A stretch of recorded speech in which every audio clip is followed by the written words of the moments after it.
पवित्र श्रीमद् भागवत गीता, पवित्र चारों वेद, पवित्र कुरान शरीफ, पवित्र बाइबल, पवित्र गुरु ग्रंथ साहिब, पवित्र कबीर साहिब की वाणी में छुपे हुए गूढ़ रहस्य अर्थात तत्व को जानने के लिए कृपया अवश्य सुनिए जगत गुरु तत्वदर्शी संत रामपाल जी महाराज के मंगल प्रवचन। जो परमात्मा ने विधि बताई थी पुण्यात्माओं 600 वर्ष पहले, वही दास आपके रूबरू करा रहा है। इन नकली संतों ने इस साधना से दूर कर दिया हमारे को, या इन्होंने अपना लोक वेद सुना दिया। तो इनके पास ये यथार्थ मंत्र थे नहीं, सारी साधना नहीं थी। अब जैसे किसी ने तो इस 5 युगों में से एक आवन यज्ञ सेलेक्ट कर ली और उसी में प्रभु पाकी आचार्य पाकी के घर घर जाकर बठबाड़ कर स्वाहा स्वाहा लोग दिखावा ड्रामा करके हो गया भक्ति। ये तो एक पार्ट है एक राम नाम की गाड़ी में, और एक छोटा सा पार्ट भी ना हो, जैसे 4 पहिए होते हैं, एक व्हील भी ना हो उसमें तो यूजलेस है वो पूरी बनी बनाई गाड़ी। और एक पहिया ने निकाल के कोई घुमा रहा है, हट जा मेरी गाड़ी आ गई हर, तो वो भी मूर्ख है, वो बालक होता है साथ है। तो ये कोई तो एक हवन यज्ञ करे है, कोई केवल किधर जाकर भंडारे करवा देता है, कोई कितना छोटी मोटी कथा वाचन कर देता है। तो ये तो इस प्रकार कोई तो स्टीयरिंग काट के ले रहा है कि यह गाड़ी, और कोई एक पहिया निकाले फिर इन्हें कोई यह कार होगी हैं। तो ये सब पार्ट हैं उसके, और पार्ट भी ये डुप्लीकेट ले रहे हैं। हमारे पास जेन्युइन पार्ट है सारे। अब राम नाम की गाड़ी बना कर आपको दे दी और देखियो सतलोक जाकर छोड़ देगी।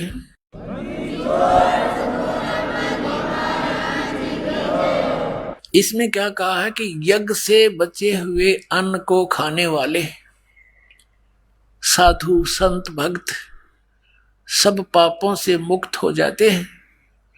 अपनात्माओं 3 अध्याय के 14 और 15 मंत्र में यह भी स्पष्ट किया है कि इन सभी धार्मिक अनुष्ठानों में वो परम अक्षर ब्रह्म प्रतिष्ठित है, वही पूज्य है।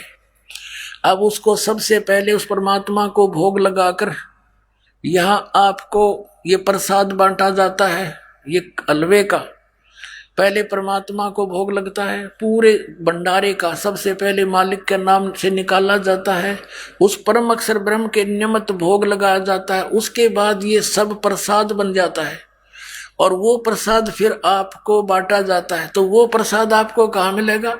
जहाँ शास्त्र अनुकूल साधना होगी, और शास्त्र अनुकूल साधना होगी तो यज्ञ के साथ साथ मंत्र भी होंगे।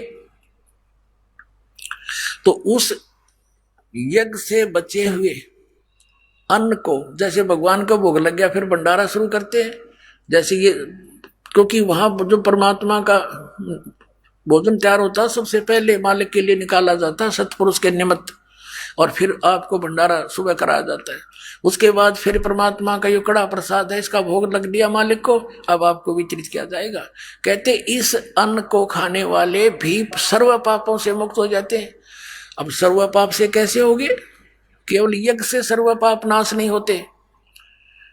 यज्ञ क्या है? धार्मिक अनुष्ठान। और यज्ञों का कार्य कितना है? जैसे ग्लूकोस होता है, और ग्लूकोस केवल सपोर्ट बहुत करता है ट्रीटमेंट में, लेकिन वो रोग नाशक नहीं होता। तो यहाँ 5 यज्ञ किए जाते हैं। एक यज्ञ है धर्म की, यहाँ पर भंडारे चलते हैं परमात्मा के दिन रात, सदा व्रत है कबीर भगवान का यहाँ पर चल रहा है। दूसरी यज्ञ है ध्यान। ध्यान का अर्थ संत मते में हठ योग नहीं है। मेडिटेशन मीन हठ योग नहीं होता, मेडिटेशन मीन ध्यान। जो पति भरता पति से राती, आन पुरुष नहीं भावे, बस पीहर में सुरत परितम में ऐसे ध्यान लगावे। हमारा जो मेडिटेशन है ऐसा है कि जैसे लड़की का अपने ससुराल से घर आ जाती है तो उसका वो घर पे रहती है, लेकिन शर्म के मारे वो किसी के सामने अपना मुंह नहीं खोलती, लेकिन उसका ध्यान अपने पति के अंदर रहता है और वहाँ की गतिविधियों में रहता है। वो सारी क्रियाएं जो वहाँ पर खेत में, घर में, मजदूरी, दुकान में, जहां भी वो किया करती थी, वो सारा ध्यान उसको आता रहता है। तो वो दैट इज मेडिटेशन। एक पल भी ध्यान नहीं हटता। जैसे किसी को टेंशन हो जाती है तो उस टेंशन वहां एक पल भी नहीं हटती। तो हमने इस राम नाम के जाप की टेंशन बनानी है। दिस इज शब्द सुरत अभ्यास, यू है शब्द सुरत प्रैक्टिस। ये हठ योग करके कमरे में बैठ के कान बंद करके 2.5 घंटे बैठो, ये नहीं है शब्द सुरत। यानी जो मंत्र गुरु जी ने दिया है वो अक्षर है, वो शब्द है, और उस शब्द के ऊपर ध्यान रखे तो के जाप करे है। तो ये है सुरत और शब्द का अभ्यास। इसको दृढ़ करना है ताकि मन ज्यादा से ज्यादा अभ्यास पर लगे। तो और वो ध्यान जो उसका हमारा मेडिटेशन क्या है, परमात्मा का चिंतन करते रहना भी एक ये ध्यान है, मेडिटेशन है।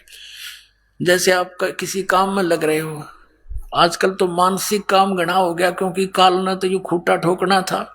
पहले शारीरिक काम होते थे, मानसिक काम तो कुछ लोग होते थे जो छोटे मोटे अफसर होते जो एकाध, बाकी सब अपना शारीरिक काम करते थे। किसान खेत का मजदूर अपना काम करता था।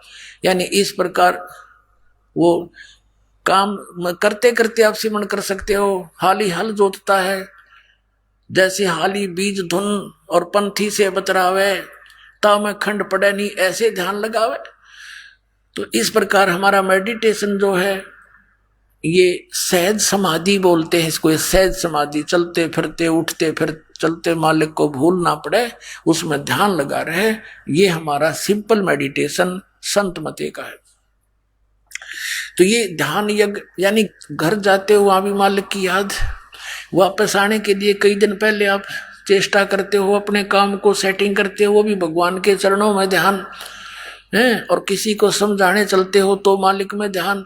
तो ये हमारा मेडिटेशन। तो यहाँ आने वाले को रह रहकर भगवान की याद दिलाई जाती है। आप सत्संग भी सुनते हो, रह रहकर भगवान के गुणों का आपको ध्यान भी आ रहा है। एक यज्ञ धर्म की, दूसरी यज्ञ ध्यान, और तीसरी यज्ञ हवन की। यहाँ पर हवन यज्ञ चलता है। जितने भी पाठ होते हैं वो, और साथ में अन्य कुछ ज्योति जलाई जाती है, उतनी ही ज्योतियाँ। यहाँ पर लगभग 5-6 क्विंटल, कई बार कम भी हो जाते हैं, ज़्यादा भी हो जाते हैं, इतना क्विंटल गाय और भैंस के देसी घी का हवन होता है 15वें दिन। तो ये हवन जो है लकड़ी से करने की अपेक्षा वेदों में भी स्पष्ट किया है कि ज्योति यज्ञ लिखा वेदों में। ये लकड़ गेर का बठवाड़ का हवन करना वेदों में नहीं लिखा। इन्होंने वेदों की आड़ में सारी उल्टी पढ़ाई पढ़ा रखी अपने को।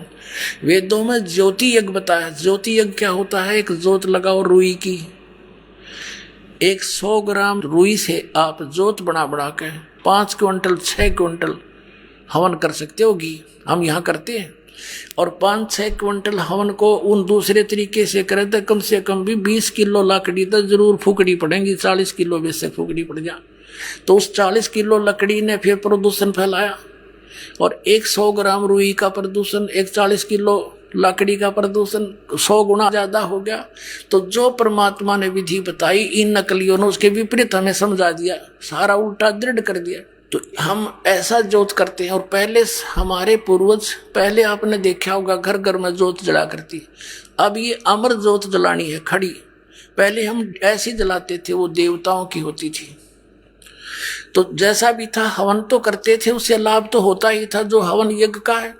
इन नकली पंथों ने, काल के दूतों ने, राधा स्वामी पंथ, दंदन सदगुरु पंथ, जय गुरुदेव पंथ, निरंकारी पंथ, और ये ब्रह्मा कुमारी पंथ, ये सारे बाल योगेश्वर, ये तेरे सारे सतपाल वाले पंथ, इन्होंने ये थोड़ा बहुत ये हवन का होता था लाभ, वो भी बंद करवा दिया इन्होंने ना। जोत नहीं लानी, अंदर जोत जलावांगे।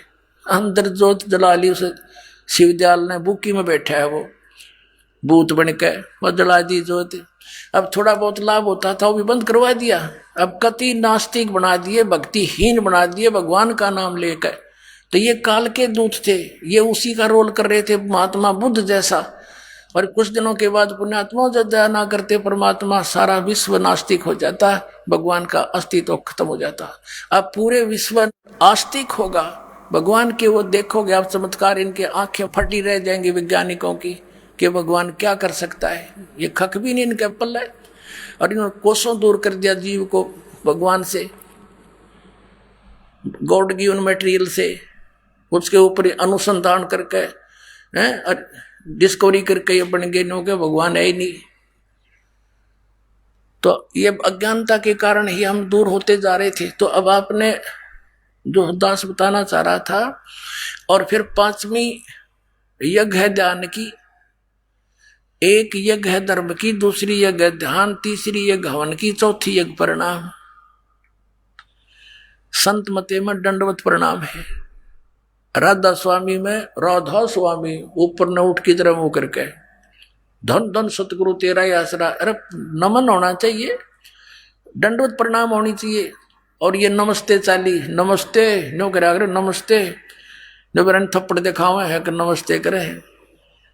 नमस्ते का अर्थ ये होता है, नमस्ते ये महर्षि दानद ने चलाई, नमस्ते नमस्ते करें, यो नमस्ते हुआ, नमस्ते नहीं हुआ करें, मैं तुझे नमन करता हूँ।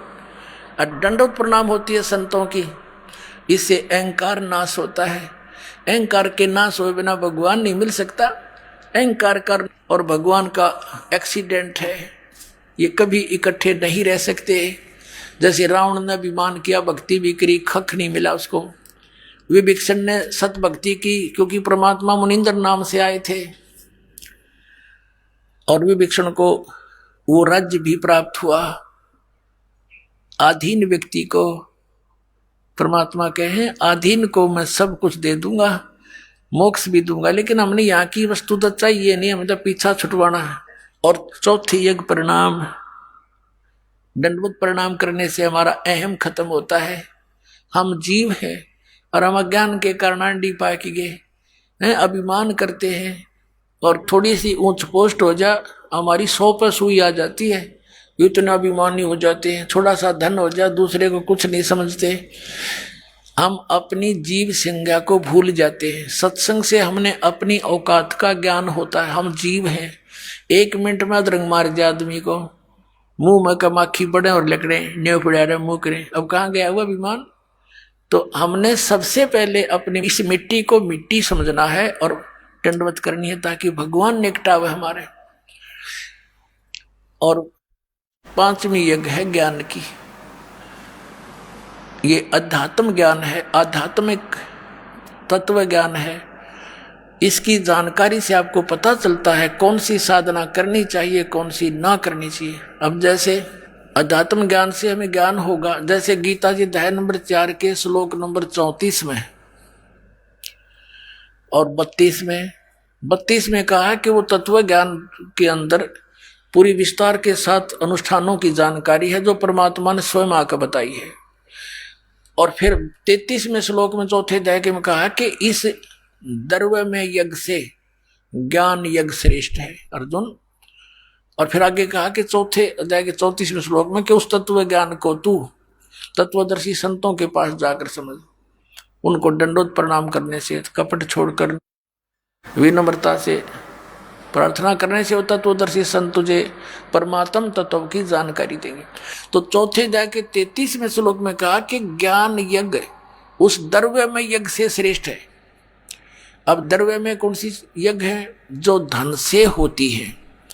धन से जैसे किधर भंडारा कर दिया गंगा के किनारे जाके, किधर कोई मंदिर का लटकड़वा दिया, मंदिर बनवा दिया है, किधर कांबड़ बांट दिए। कहते हैं ठीक है, जैसे तुम करते हो उसका फल तो सबको मिले ही मिलेगा, जो भी कोई बुरा या अच्छा जैसा भी कर रहा है, ये तो नियम है। लेकिन ये यूजलेस है, क्योंकि शास्त्र विधि को त्याग कर जो मनमाना आचरण करते हो व्यर्थ है। तो ज्ञान यज्ञ श्रेष्ठ है कि पहले ज्ञान सुने। अब अंधाधुंध किधर मंदिर बनवा दिया, किधर भंडारे कर दिए, किधर कांबड़ बांट दिए, इसकी बजाय पहले ज्ञान समझ और फिर तत्व ज्ञान की रोशनी में शास्त्र को दान धर्म कर। गुरु बिन माला फेरते, गुरु बिन देते दान, गुरु बिन दोनों निष्फल हैं, चाहे पूछो वेद पुराण। गुरु के बिना कोई भी दान आप करते हो व्यर्थ है। अपने आत्माओं, यहां पर पहले एक कंसेप्ट क्लियर करते हैं कि जैसे यज्ञ और फिर यज्ञों के साथ साथ वो यथार्थ मंत्र, ये कंप्लीट कोर्स है जन्म मृत्यु के रोग का नाश करने का, पूर्ण मोक्ष प्राप्त करने का। अब जैसे ये सही मंत्र मिले नहीं, 3 मंत्र का जाप जो 17वें अध्याय के 23वें श्लोक में गीता जी में कहा, ये बिल्कुल निष्कृष है। और फिर इसके साथ ऑप्शन भी छोड़ दिया कि तत्वदर्शी संत कंप्लीट कोर्स बताओगे, मैं नहीं जानता इसके विषय। जैसे कोई धार्मिक अनुष्ठान करते हैं, अब इन धार्मिक अनुष्ठानों से भी पूर्ण लाभ नहीं, क्योंकि ये तो केवल उस ग्लूकोज का कार्य करेंगे, और ग्लूकोज रोग नाश नहीं करता, वो केवल सपोर्ट देता है उस रोग नाश में, शरीर को पानी की पूर्ति करता है, यानी बहुत सहारा देता है। उसके साथ साथ फिर अन्य टैबलेट होती हैं रोग विशेष की, उनसे टैबलेटों से फिर नाश होगा। तो जैसे ये 500 यज्ञ तो समझो ग्लूकोज है, और ये यथार्थ मंत्र जो आपको दिए जाते हैं सभी, ये आपके कोई कैप्सूल है, कोई पीने की दवाई समझ लो, कोई टैबलेट है, इंजेक्शन है, ये सारा कंप्लीट कोर्स है। इससे आपका जन्म मृत्यु का रोग नाश होगा।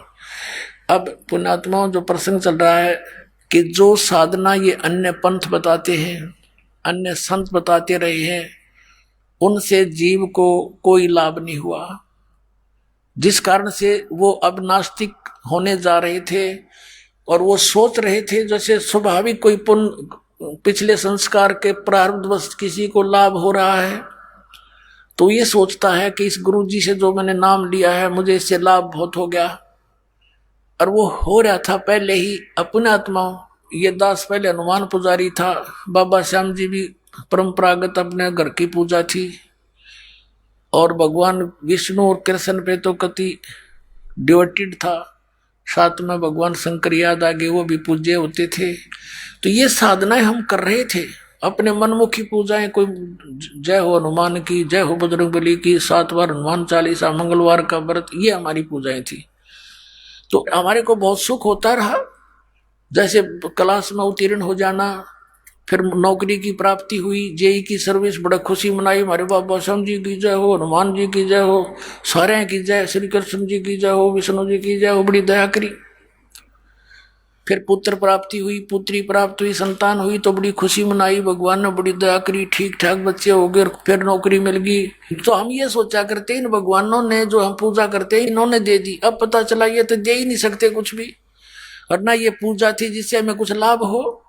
तो यही सती थी, समझ लो, इन राधा स्वामी पंथ धन धन सतगुरु जय गुरुदेव वाले की, और राधा स्वामी निरंकारी, और ये ब्रह्मा कुमारी, और ये जितने भी है सबके, क्योंकि इनकी टेबलेट गलत है, इनकी औषधि गलत है, इसे रोग नाश हो ही नहीं सकता। तो डॉक्टर की औषधि को डॉक्टर बता सके गलत या ठीक, मरीज ने क्या पता। ये दास डॉक्टर है, और उनको भी तुम डॉक्टर मानते हो। अब मिलाओ इन कैप्सूलों को, वो तो जानते मारन के हैं, जहर खवा रहे तुम्हारे को, 500 नाम काल के जाप करवा रहे हैं। छोड़ो उनको, भागो परमात्मा के शरण में। बोलो सतगुरुदेव।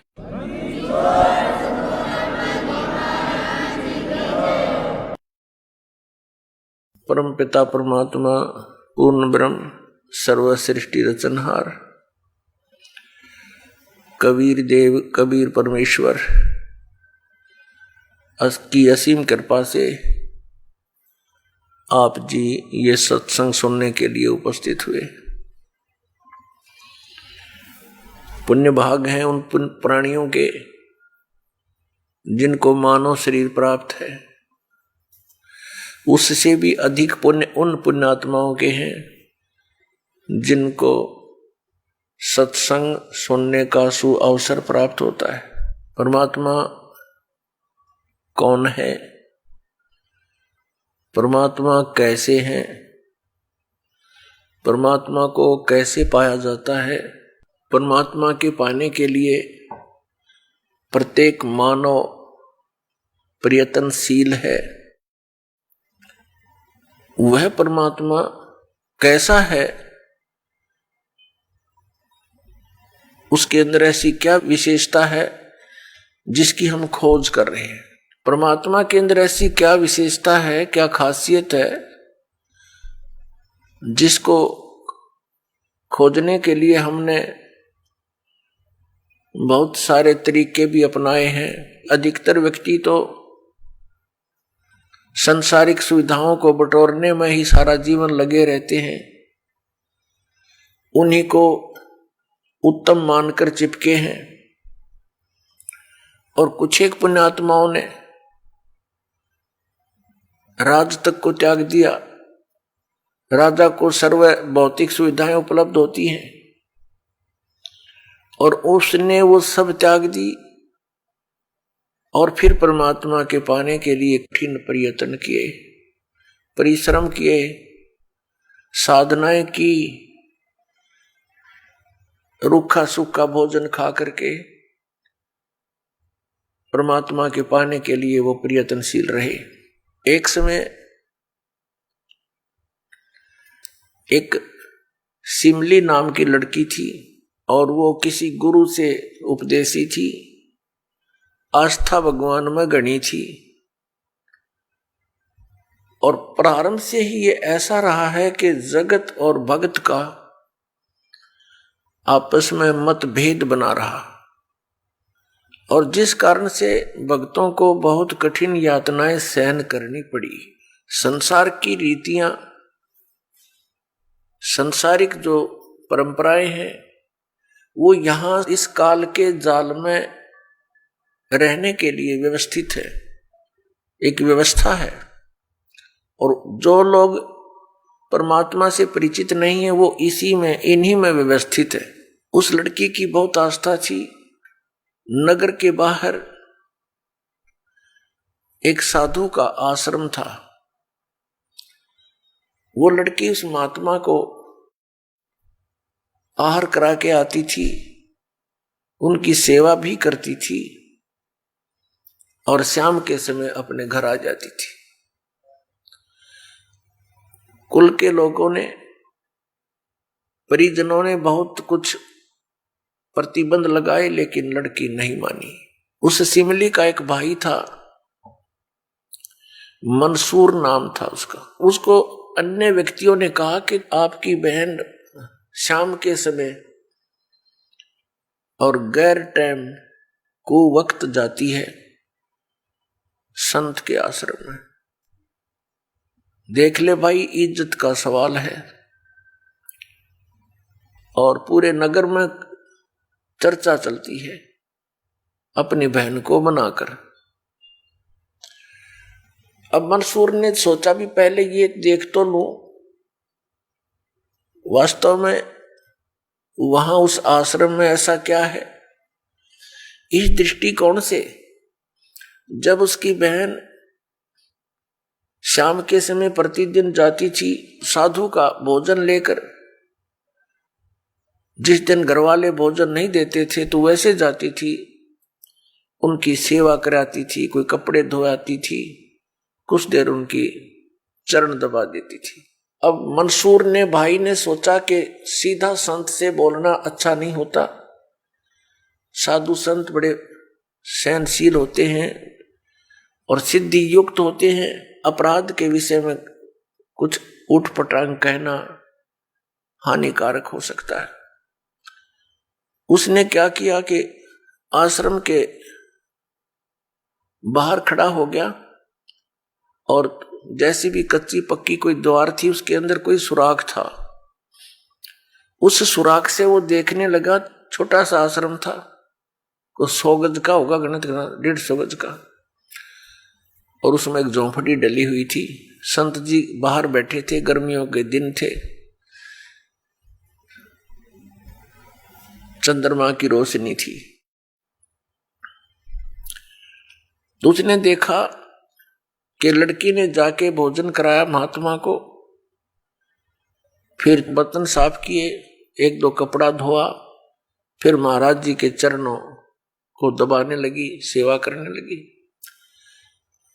तो क्या हुआ कि ऐसे उस महात्मा ने हाथ किया, आकाश से एक अमृत का प्याला आया, संत ने पिया, आधा उस बेटी को दिया। संत ने कहा कि बेटी, इसमें से थोड़ा सा एक नालायक व्यक्ति खड़ा है, उसके भी मार दे एक छींट, इस सुराख के अंदर से जा और उसके भी लगा दे, थोड़ी सी कल्याण हो जा। एक नालायक व्यक्ति खड़ा है। अब उसने जाकर के, लड़की ने आदेश पालन करना था, उस सुराख में से ऐसे कर दिया। उसने देखा कौन है कैसे है,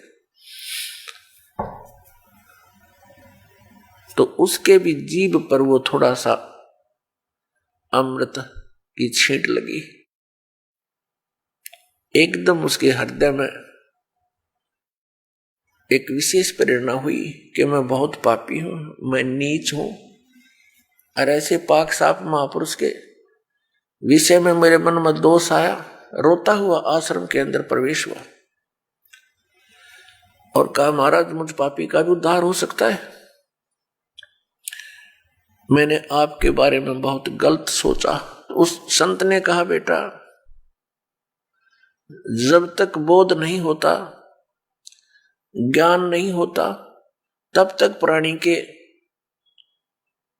ऐसे अपराध अक्षमा करने योग्य होते हैं। और बेटा कोई जानबूझ कर करोगे, दीक्षा उपदेश लेने के बाद आपके मन में ऐसा संत के गुरु के प्रति दोष आता है, तो फिर आप पाप के भागी भारी बन जाओगे। काफी देर सत्संग सुनाया। प्रतिदिन वो भक्त अपनी बहन के साथ दिल्ली आने लग गया। खूब सत्संग सुना, दोनों बहन भाई मिलकर सेवा करते थे। फिर क्या हुआ कि उसके हृदय में एक ऐसी प्रेरणा हुई, अनल हक। उस संत ने उसको एक मंत्र दे दिया, अनल हक, कि इसका जाप किया कर। अपने आत्माओं, पिछले पुण्यकर्मी प्राणी ही परमात्मा की खोज में लगते हैं। उनको ही इतना शीघ्र इन बातों का असर होता है, संत के वचनों का। तो महान पुण्यात्माओं में से एक था मंसूर, और संत की कृपा से उसके पिछले पुण्य शटार्ट हो जाते हैं, उदय हो जाते हैं, और वो प्रेरित होकर के वो भक्ति प्रारंभ कर देता है। जैसे एक फॉर एग्जाम्पल, जैसे कोई कटोरी में घी डाल रखा है, उसमें एक ज्योति भी रखी है, और वो ज्योति जला रखी थी, बुझ गई, घी भी है उसके अंदर, बनी बनाई बाती भी उपलब्ध है। एक सीख लगाने की आवश्यकता है, वो जग जाएगी। तो जितने भी पुण्यकर्मी प्राणी हैं, जो भी साधु संत महापुरुषों के प्रवचन सुनते हैं, किसी भी संत के, चाहे उसने भक्ति मार्ग का कति ज्ञान नहीं, लेकिन भगवान की महिमा तो वो भी सुना ही देते हैं। तो उससे क्या होता है कि वह ज्योत जग जाती है। अब वह ज्योत तक जगगी, जब तक पूर्व जन्म का उसके अंदर घी है, यानी पुण्य है, तो वो जगेगी, प्रेरणा बनी रहेगी भगवान के पाने की। यदि आगे उसमें विधि घी उसके पास नहीं है डालने के लिए, तो वो ज्योति भी जल जाएगी और घी भी समाप्त हो जाएगा, और सारा कटोरा व कटोरी काली हो जाएगी। तो पुण्यात्मा उस अनल हक मंत्र के, गुरु जी ने दे दिया जो मंत्र देना था उसको। अनल हक का अर्थ होता है अहम ब्रह्मास्मि, मैं ही ब्रह्म हूं, मैं ही परमात्मा हूं, अनल हक। हालांकि ये कोई मंत्र वंत्र नहीं था, लेकिन उस मंसूर के अंदर वो पूर्व जन्म का घी और ज्योति रह रही थी, वह जगेगी। अब उस मंत्र से भविष्य में तो कोई लाभ उसको होना नहीं था, क्योंकि वो चार्जर ठीक नहीं था। पूर्व जन्म की बैटरी से उसमें इतना प्रभाव था, इतने पुण्यों से, कि उसने अनल हक कहना शुरू कर दिया कि मैं ही परमात्मा हूं। अब बोली आत्माओं, पुण्यात्माओं को जैसा भी गुरु ज्ञान देता है, वो तो दृढ़ होते हैं। गुरु जी ने 2 दूना 6 कह दिया तो वो 6 ही बोलते रहेंगे। घर वाला कहेगा, कोई उसको बताना चाहेगा, वो नहीं मानेगा, कहता नहीं मेरे गुरु जी ने ऐसे ही बोला। तो अबोध बच्चे ऐसे ही होते हैं। इस बात का ज्ञान पूरे मुसलमान धर्म में हुआ, क्योंकि वो मुसलमान धर्म से संबंधित था। और मुसलमान धर्म ये मानता है कि जीव ब्रह्म नहीं हो सकता। वैसे तो जीव ब्रह्म हो ही नहीं सकता, ये तो अंडरस्टूड है। जीव तो ब्रह्म है ही नहीं, ब्रह्म अलग है, जीव अलग है। ब्रह्म मीन भगवान, जो जीव का भी उत्पत्ति करता है। लेकिन मुसलमान धर्म ये मानते हैं कि पृथ्वी पर परमात्मा नहीं आ सकता। वह तो सातवें आसमान में रहता है, सातवें स्वर्ग में। और कोई ये कहता है कि पृथ्वी पर परमात्मा है, वो दंड का अधिकारी है, वो भ्रमित कर रहा है, मुसलमान धर्म के विधान को बिगाड़ रहा है। इस कारण से मंसूर को बहुत बार समझाया, राजा तक बात गई, बहुत कुछ कहा, लेकिन नहीं माना, अनलहक करता रहा। उसको कहा कि तू ऐसा मत बोल। अब साधु को तो कोई बोल नहीं सका था कि वो क्या मंत्र दे रहा है, लेकिन पब्लिक के अंदर जब बात आ जाती है तो वो अपना पूरा जोर शोर से विरोध करते हैं। अब क्या हुआ कि वो नहीं माना तो उसको चौराहे पर खड़ा कर दिया, बांध दिया उसको चौराहे पर। और फिर क्या कहा कि या तो तू अनलहक कहना छोड़ दे, नहीं तो तेरे पत्थर मारेंगे। उसने फिर कहा अनलहक, क्योंकि वो तो मदमस्त हो गया था, अलमस्त हो गया था। ऐसी स्थिति पूर्वजन्मों के पुण्यों से होती है, और भविष्य की भक्ति नहीं होती है तो वो नष्ट हो जाता है उस जीवन, ऐसी पुण्यात्मा का। तो उसको सजा दी गई कि पूरे नगर के व्यक्ति इसको पत्थर मार मार के इसका वध करेंगे। ऐसी सजा दें ताकि और भी कोई ऐसी हिम्मत ना करे। तो सभी लाइन में आ रहे थे और पत्थर मार रहे थे, तू पापी है, पत्थर मार रहे थे, निकल जाते थे। अब उसकी बहन सिमली का भी नंबर आ गया। जब और पत्थर लगा रहे थे वो हंस रहा था, अनलहक अनलहक हंस रहा था। और जब उसकी बहन सिमली का नंबर आया, वो भी लाइन में खड़ी थी। तो बहन ने सोचा पत्थर तो मैं नहीं मारूंगी, लेकिन लोक लाज में आके उसने फूल उठा लिया कि मैं फूल मार आऊंगी इसके।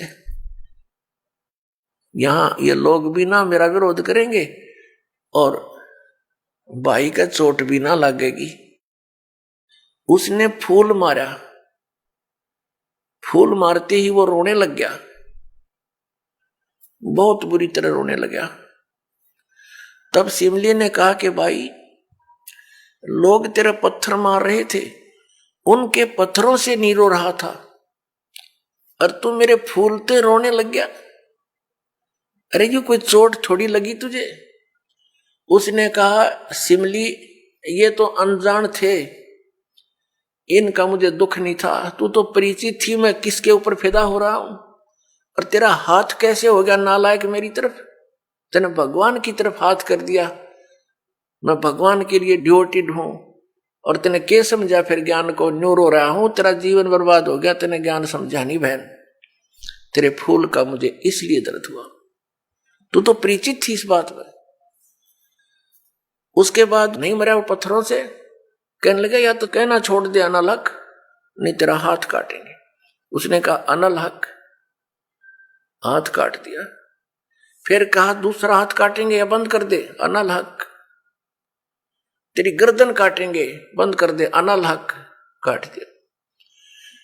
अब उसको गाड़ा नहीं, मुसलमान धर्म में नीचे दफनाते हैं जमीन में, उसको सवा कर दिया काफिर समझकर कि काफिर जलाए जाते हैं, उनकी सोच है।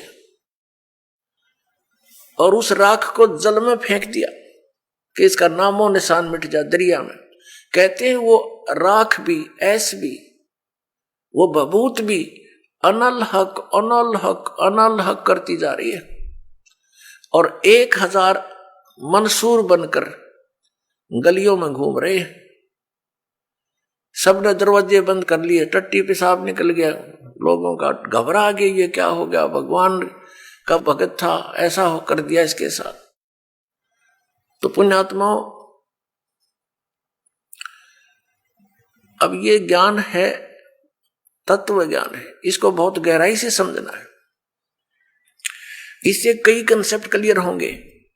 अब प्रसंग तो चला है कि जिस परमात्मा के पाने के लिए और जिस लोक में जाने के लिए महापुरुषों ने ऐसी कुर्बानियां दी, तो कैसा है वो भगवान, कैसा होगा वो देश,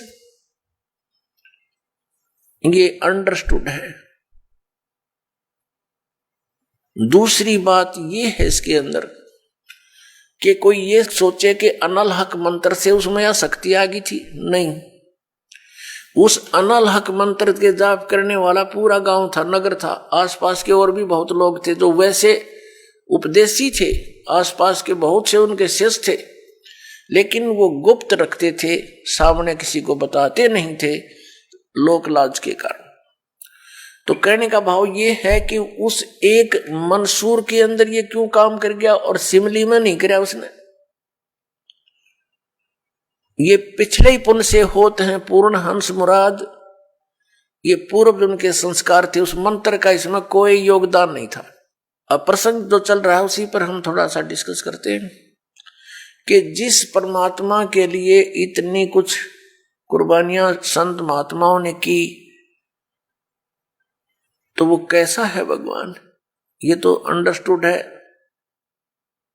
कि वो कितना सुखदाई होगा, और वहां जाने के बाद प्राणी को कैसा सुख होगा। उसके लिए हम फिर कौन सी विधि अपनावें, कौन से ग्रंथ को सत्य माने, किस गुरु की बात पर विश्वास करें। कोई कुछ विधि बताता है, कोई कुछ विधि बताता है, और सभी कहते हैं तुम्हारा कल्याण होगा, तुम्हें मोक्ष प्राप्ति होगी। तो उसके लिए हमने ये जानने के लिए कि कौन सा मंत्र, कौन सी विधि है, वे ऑफ वर्शिप, जो यथार्थ है। अब जो भी संत कोई मंत्र देता है तो उसके उपासक उसको यही मान लेते हैं कि यही सही है। दूसरा बताता है नहीं ये मंत्र ठीक नहीं, ये विधि ठीक नहीं। तीसरा कहता नहीं ये हमारे गुरुजी ने ऐसे बताया है, ये सही है। इसका निर्णय कैसे हो? जैसे किसी अपराध के ऊपर कुछ अधिवक्ता, एडवोकेट आपस में डिस्कस करते हैं। एक कहता है इस अपराध के ऊपर ये धारा लगेगी, दूसरा कहता नहीं इसकी ये धारा बनती है, इसका ऑफेंस इस धारा के अंतर्गत है। तीसरा कहता नहीं इसके ऊपर ये अन्य धारा लगेगी। तो उन तीनों का फैसला कहां होगा कि कौन सी धारा के अंतर्गत ये ऑफेंस है? वो संविधान के अंदर देखा जाएगा, और संविधान के अंदर जो लिखा है वो फाइनल है। वो धारा उसी के अंतर्गत वो ऑफेंस है, तो उसके ऊपर वही धारा होगी, उसी के आधार पर उस पर कार्रवाई कोर्ट में होगी। वो सही है। ठीक इसी प्रकार हमारे पवित्र जो शास्त्र हैं, सदग्रंथ है, ये सभी शास्त्र हैं। जैसे पवित्र पांचों वेद, चार वेद तो ये वेल नोन है, ऋग्वेद, सामवेद, यजुर्वेद, अथर्ववेद। एक पांचवा वेद है, वो स्वयं परमेश्वर के द्वारा अपने मुख कमल से बोला जाता है। प्रत्येक युग में परमात्मा अपने उस तीसरे मुक्ति धाम से यानी सतलोक से चलकर आते हैं और अपने मुख कमल से उस यथार्थ ज्ञान पांचवें वेद को बोलते हैं। वो लिपिबद्ध कर लिया जाता है, वो पांचवा वेद होता है। वो कबीर वाणी है, वो परमेश्वर के मुख कमल से निकली सच्चिदानंद घन ब्रह्म की वाणी है। गीता जी अध्याय नंबर 4 के श्लोक नंबर 32 में गीता ज्ञानदाता कहता है कि अर्जुन, जो विधि साधनाएं आपने गीता अध्याय नंबर 25 के श्लोक 31 तक सुनी। कोई कैसी साधना करता है, कोई हठ योग करता है, कोई स्वाध्याय ही करता रहता है, कोई अन्य देवताओं की पूजा करता है, कोई कठिन घोर तप करता है, कोई अहिंसावादी है जैसे मुख पर पट्टी बांध कर नंगे पैरों घूमना, कोई केवल योग अभ्यास हठ योग करके समाधिस्थ होने की चेष्टा करता है, कोई प्राण अपान की क्रियाएं करता रहता है, कोई श्वासों को बाहर निकलते अंदर जाते देखता रहता है। इस प्रकार से सभी साधक अपनी अपनी साधनाओं को वो पाप नाश करने वाली जानते हैं, मोक्षदायक मानते हैं। यदि वो इनको गलत मान ले तो इनको छोड़ दे, क्योंकि भिन्न भिन्न साधनाएं और सभी कर रहे हैं और पाना एक परमात्मा को, तो ऐसा कभी नहीं हो सकता। उस परमात्मा के पाने की एक ही विधि है जो हमारे सदग्रंथों में विद्यमान है। तो उसके बाद बताया है कि ये सभी इस प्रकार के यज्ञ यानी धार्मिक अनुष्ठानों की जानकारी विस्तार के साथ, ये चौथे अध्याय के 32वें श्लोक में श्रीमद् भगवत गीता जी में लिखा है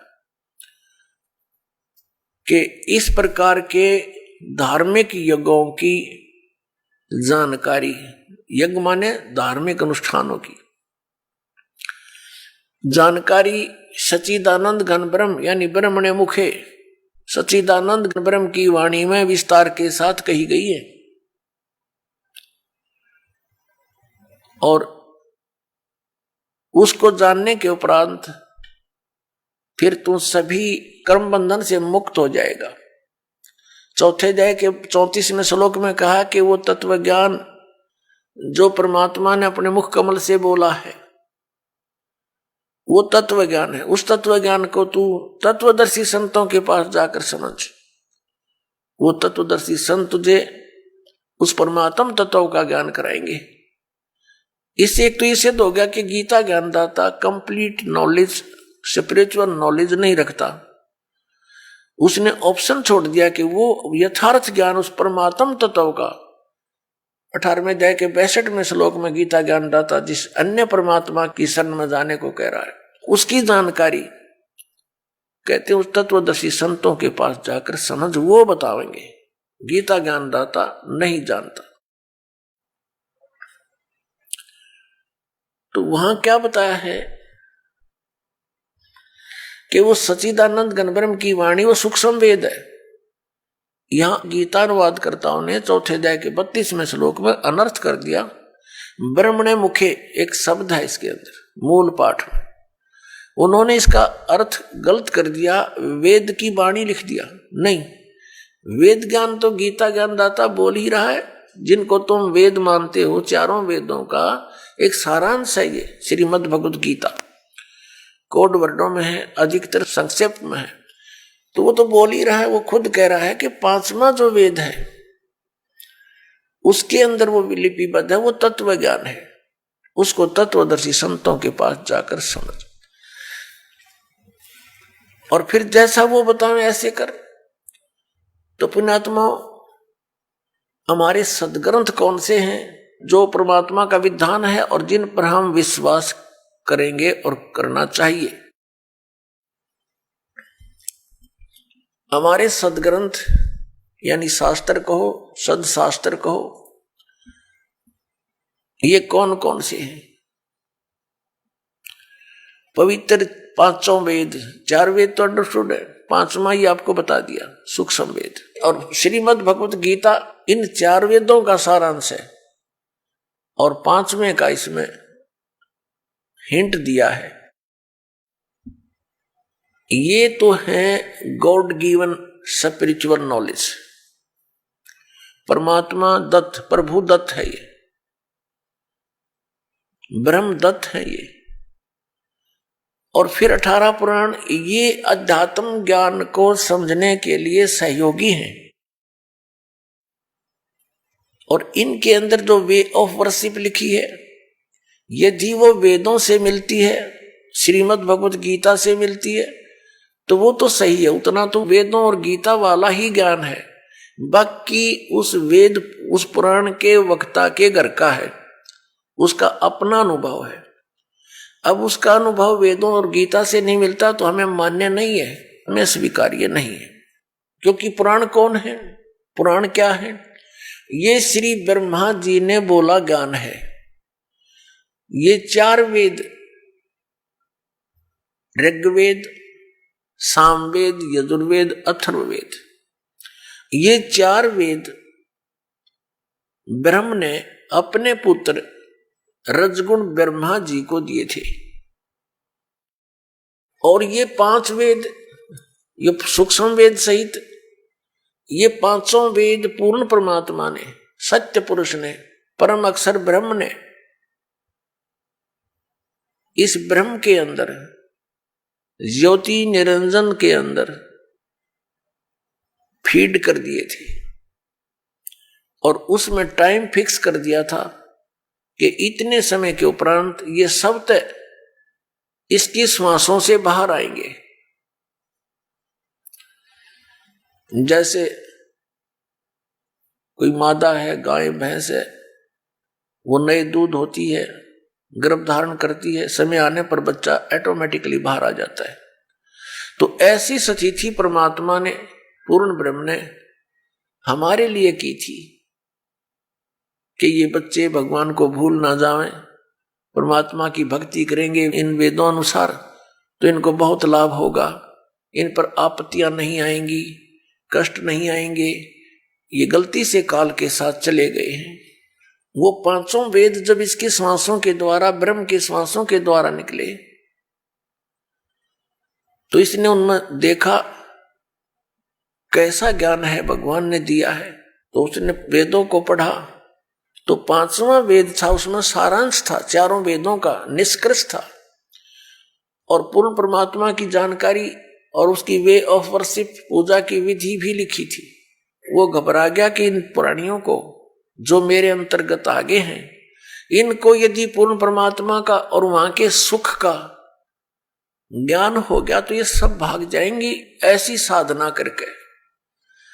इसलिए इसने उस 5वें वेद को नष्ट कर दिया। 4 वेद दे दिए जिनमें गोलमोल ज्ञान है। गोलमोल का अर्थ क्या है?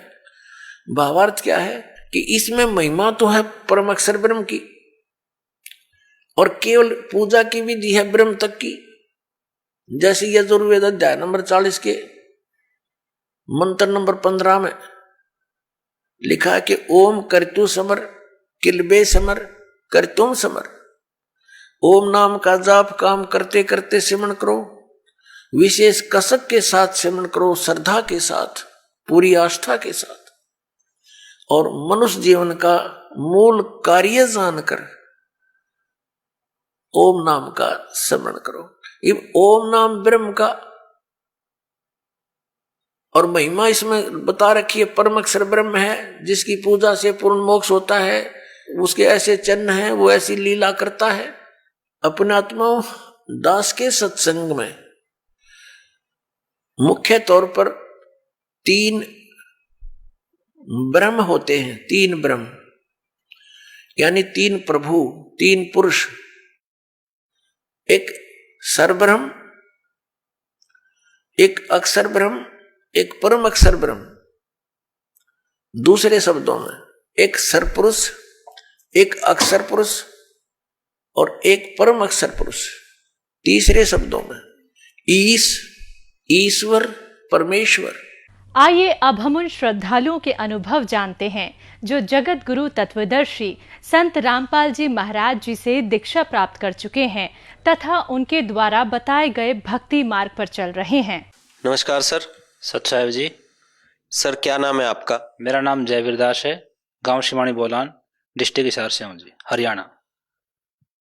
सर संत रामपाल जी महाराज जी से नाम दीक्षा आपने कब ली? 28/8/2011। सर संत रामपाल जी महाराज जी से नाम दीक्षा लेने से पहले क्या आप कोई भक्ति साधना भी करते थे? जी हाँ, मैं जगत गुरु संत रामपाल जी महाराज की शरण में आने से पहले अनेक देवी देवताओं की भक्ति किया करता था। जैसे हनुमान की, शिव जी की, ब्रह्मा विष्णु महेश की, गणेश की 2 ईंट खड़ी करके उनकी भी धोख किया करता था।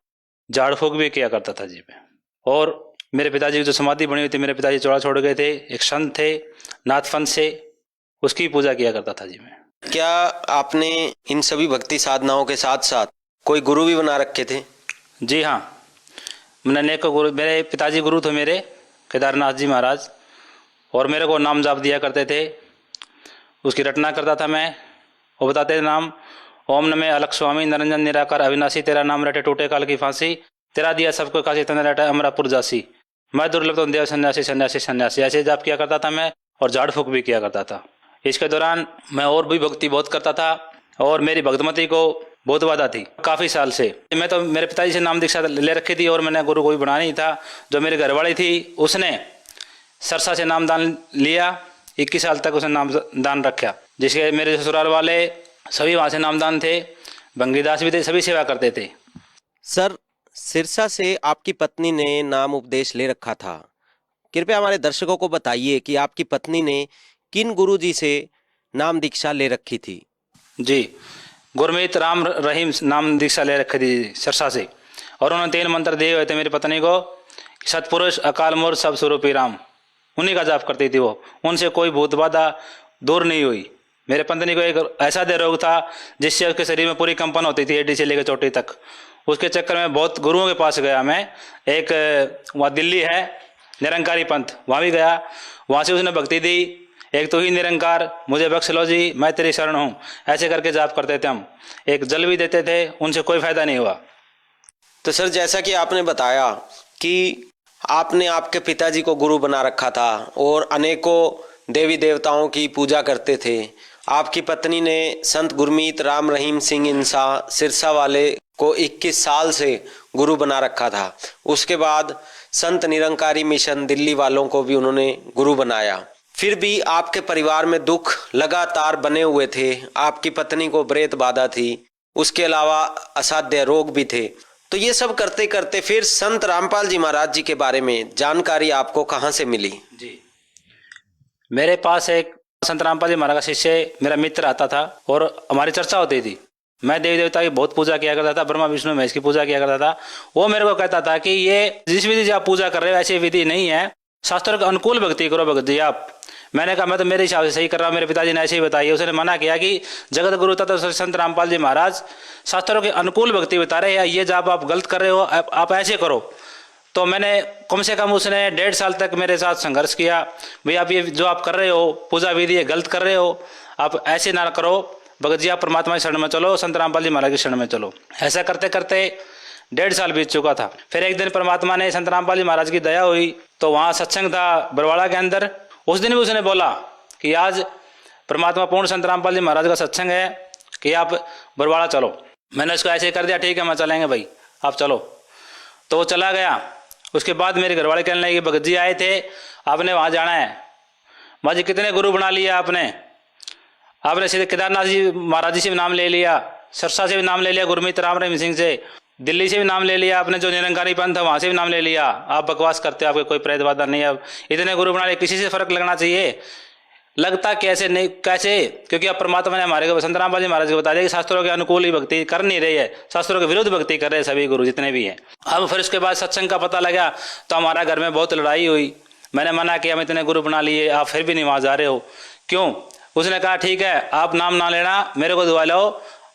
बट ठीक है मैं चलता। मैं जब घर से गया था तो मैं मना किया था कि मैं संत रामपाल जी महाराज का नाम नहीं लूँगा। मैंने मेरे पिताजी गुरु बनाए हुए हैं, मैं उन्हीं से नाम दीक्षा लूँगा, बस वो ले रखी है, मैं उसमें संतुष्ट हूँ। फिर मेरे पत्नी ने कहा तो आप एक बार चलो मेरे साथ, और चलो वहाँ एक बार। मैं ठीक है। तो हम वहाँ परमात्मा की असीम कृपा संत रामपाल जी महाराज की, मैं तो यही कहूँगा, क्योंकि उसकी दया के बगैर, परमात्मा की रजा के बगैर हम परमात्मा के शरण में नहीं आ सकते। तो हम वहाँ बरवाला गए। वहाँ जाते ही एक गेट था लोहे का, परमात्मा ने वहीं दया कर दी संत रामपाल जी महाराज ने, कि वहाँ एक मेरे जैसे करंट लगता शरीर के अंदर, ऐसा करंट लगा। मैंने सोचा, मेरे घरवाली को मैंने बताया कि यहाँ शक्ति जरूर है, चाहे पूर्ण ब्रह्म कबीर साहिब की हो, चाहे संत रामपाल जी महाराज की हो, यहाँ शक्ति जरूर है। क्योंकि अब इस भक्ति में आने के बाद मेरे को पता लग गया, संत रामपाल जी महाराज के शरण में आने से पता लग गया कि ये पूर्ण ब्रह्म एक ही है, परमात्मा स्वयं आए हुए हैं संत रामपाल जी महाराज।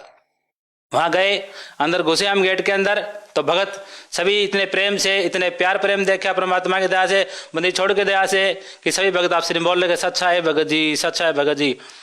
ऐसे करते करते मैं अंदर चला गया, तो भगत जी बोले सच्चा है भगत जी, सच्चा है जी, यहाँ बैठो। मैं बैठ गया। भाई नाम लेना आए हो आप? माँ जी नाम लेने के लिए नहीं आया हूँ मैं, नाम दिवाने के लिए आया हूँ। बस ठीक है भगत जी आगे चलो। वहाँ बैठे, वो भी एक ही सभी भगत एक ही कह रहे हैं कि भगत जी आप नाम लेने के लिए आई हो। मैंने उनको बोला कि आपने एक ही पढ़ा पढ़ रहा है क्या नाम लेने के लिए? मैंने कहा जी नाम दिलाने के लिए आया हूँ मैं ठीक हूँ, मैंने मेरा गुरु बना रखा है संत केदारनाथ जी महाराज। बोला ठीक है भाई बैठ। और वहाँ हमारा फार्म भराया गया, और इसके बाद फार्म भरने के बाद उस भगत ने बताया कि वही परमात्मा आए हुए हैं, या सभी रोग कटते हैं, टीबी, कैंसर, एड्स, जितनी बीमारियां हैं, और ये तो कुछ भी रोग नहीं है।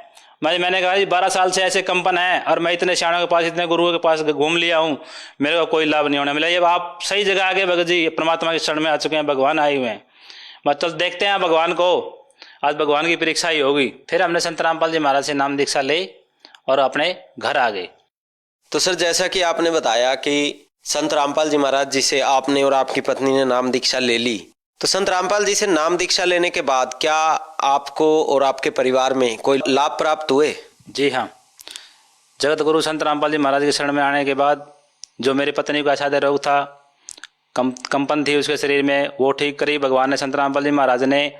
दूसरा लाभ ये हुआ कि जो एक उसमें कॉपर्टी लगवाते हैं, जो बच्चों वाली होती है, मेरी घरवाली को लगवाई थी, और वो ऊपर चढ़ गई थी पेट के अंदर, और डॉक्टर ने कहा कि ये तो निकलेगी नहीं, अब इसका ऑपरेशन करना पड़ेगा, इसकी बच्चादानी ही निकालनी पड़ेगी।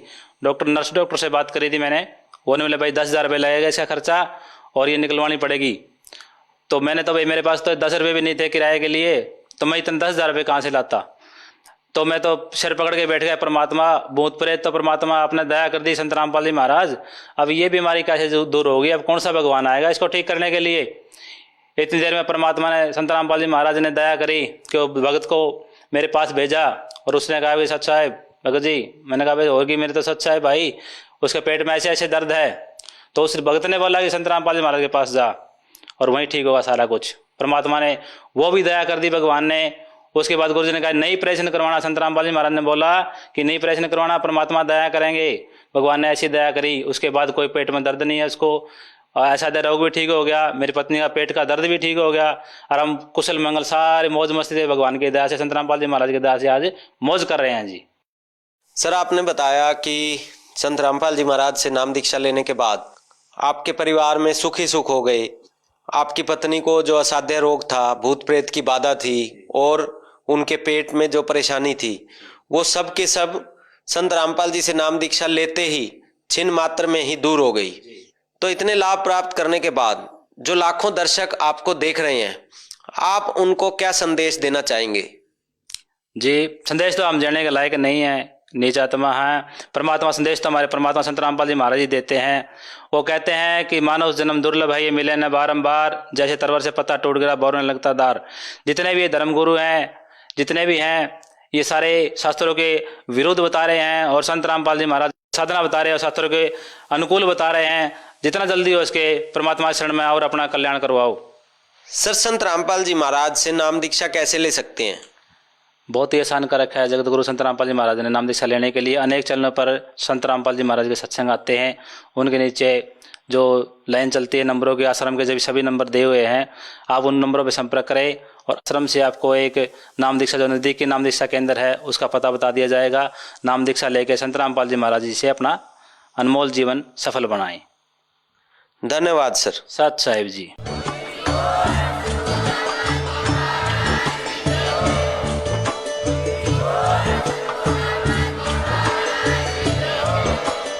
आप सुन रहे थे जगत गुरु तत्वदर्शी संत रामपाल जी महाराज जी के मंगल प्रवचन। अधिक जानकारी के लिए विजिट कीजिए हमारी वेबसाइट www.jagatgururampalji.org। संत रामपाल जी महाराज जी के शुभ आशीर्वाद से पूरे विश्व भर में 500 से भी ज्यादा नाम दीक्षा केंद्र हैं, जिन पर संत रामपाल जी महाराज जी द्वारा ऑनलाइन निशुल्क नाम दीक्षा दी जा रही है। अपने नजदीकी नाम दीक्षा केंद्र का पता करने के लिए संपर्क करें 8222880541।